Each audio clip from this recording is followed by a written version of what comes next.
Hey guys, welcome back to another episode of Bad Movie Night. My name is Chris, and tonight I checked out that new Netflix movie, Outside the Wire. It is directed by Mikael Håfström. So the movie's a sci-fi action movie about a young drone pilot in the future who gets assigned to a secret mission with cyborg Anthony Mackie to stop a nuclear missile plot. And kind of plays out exactly what you think it would based on that description. They end up fighting just as many tropes as they do bad guys in this movie. Fuck yeah, let's go on. So this is a rather predictable movie with some interesting ideas that it kind of touches on. There's a little bit of sci-fi smattering with robots and cyborgs, but besides that, it's pretty much just a straight action movie. The opening with all of its text scroll amidst the action and the graphics, it kind of felt like the opening to a Call of Duty video game or something like that, where they're just really quickly trying to build the backstory of this world. I think the opening of the movie is actually the strongest sequence, where we're introduced to our main character played by Damson Idris Harp. He is the drone pilot. Because he's so disconnected from the violence, it doesn't really affect him as much as it should. And it's a really good sequence because I think a lot of it's told visually in the way Harp reacts and has so little emotion while he's talking to these soldiers who are freaking out. He's just eating candy. So unfortunately, that theme immediately with collateral damage and not understanding and not being empathetic is kind of like right out in the open at the beginning, and it really doesn't go much deeper than that. But the movie's pretty long. It's almost 2 hours long and has a few twists and turns along the way. They're all really kind of predictable though, and that's the unfortunate thing about this movie. It's just so by the numbers. The action sequences are all right. The CGI and stuff like that is a little dodgy, honestly. I think it's because expectations are high. You see Anthony Mackie on the screen, you're expecting really like top dollar effects and stuff like that.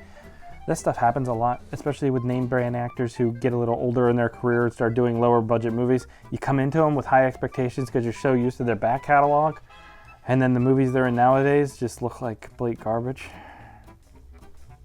I'm talking about you, Bruce Willis. I just saw a movie, I don't know, a couple weeks ago called Monsters of Man, about killer robots in the jungles, and that was like a $1.5 million movie, and the effects for the robots in that movie were much better than they were in this Netflix original. I think the performances are fine. I mean, Anthony Mackie generally seems to play Anthony Mackie, at least from all the things I've seen. He doesn't really seem to have much of a character though either. There's a little bit of backstory to our main character at the beginning of the movie, but it all kind of goes to the wayside. They keep hitting home this theme of collateral damage in a way where it just, a bunch of sequences feel like melodrama. They introduce new characters here and there, and beyond the predictable plot, it has predictable tropey moments and stuff like that. You know, when Anthony Mackie's looking at you and talks to a guy and then a room goes silent for a second, you know at one point he's just going to start doing his ninja cyborg moves, and it happens a few times. But those action sequences are kind of fun. They're nothing, again, spectacular, I think, because, you know, this has been done so many times before that you're kind of comparing it to better movies the whole time, and it's not bringing anything original really here to make you stick too much. The other kind of issue I had with the movie for about the first hour is they keep mentioning like the main villain of the movie, this Russian guy, but you never really see him, hints of him here and there, but he didn't have like a personal connection to any of the characters, so it kind of felt like there was no real villain in the movie, and you're just kind of fighting these nameless faces the whole time. But I think that's by design, because the second half of the movie, there is a bit of a twist, and you can kind of see it coming, but it does kind of bring more of these ideas together in a way that I kind of liked.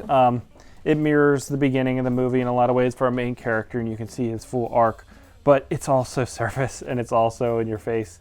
None of it's subtle, but I don't know, it's an action movie, so I guess I can kind of appreciate them trying to put in some themes that make the movie seem a little bit deeper than just a surface action movie. But it's on Netflix, and there's not really much out right now, so you could do worse, I guess, is what I would say. If you like Anthony Mackie too, you probably like this. It's definitely not horrible or anything like that. Just, it's completely forgettable. But that is,